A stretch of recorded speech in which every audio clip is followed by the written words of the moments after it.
A recap on prompt and prompt engineering.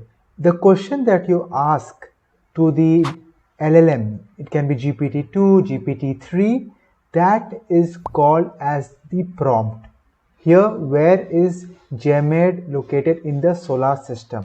The question goes into the model, and then along with the question, as you can see on the right, the answer has also come out, and the completion not only outputs the question as well as the answer that is there, and the context window contains the question and the answer kept together, and typically it depends upon the LLM how many words they are.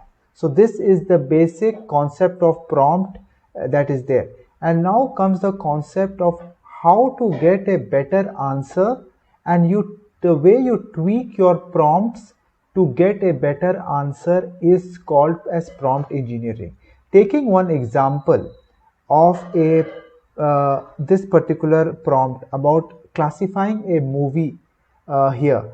If it is a larger model with lot of parameters, you will have a prompt and the completion will be proper. You will get the sentiment that is there.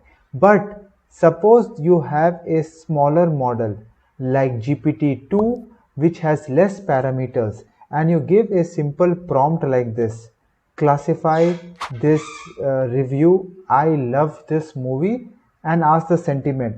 The completion that you are going to get is not what you want. You will not get the proper sentiment that is there. So here we have the concept that comes into the picture is in context learning, and this is a part of the prompt engineering, where in this scenario there is no example, so it is called as a zero shot inference. So when there is no example and you directly give a particular context like this, you will not get any proper output. So this is zero shot learning. The next, like in the same example, even if it is a smaller model like GPT-2 or any other GPTs that are there which are in smaller parameter, you give it an example along with the prompt that is there, like classify this review, I love this movie. You give an example of the sentiment, and then you give another prompt wherein you ask classify this review, I don't like this chair, and then you will ask the sentiment, and this will give you and this is called as a one-shot inference, because you are giving one example and the chances of this sentiment to come correctly is higher because you have given a one shot. Then this works very well even with smaller large language models. Suppose sometimes with one example it may not work, and now you will give more examples. Like in this scenario, you are giving one positive review, one negative review, and then you are asking it for the analysis on the third input that is there. So the chances here are you getting a proper output, like as you can see on the screen here, is higher even for very small models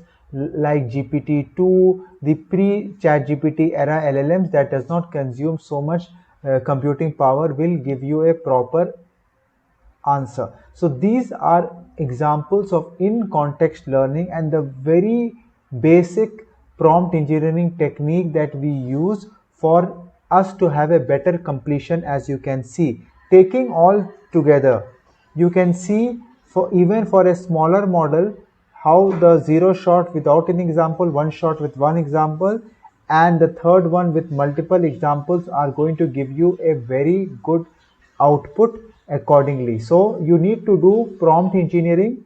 If you are not getting a proper output with one shot, then you need to go with few shot. Even if you are not getting with few shot, then you should think about fine tuning your large language model with local data. So these are the steps that you need to do, and this is the basics of the first level of prompt engineering that we request our learners to understand and incorporate in context learning. There are 3 examples that you need to understand, and generally if you want a better prompt even for larger models, I will request you to go with few short wherein you give more details of the examples.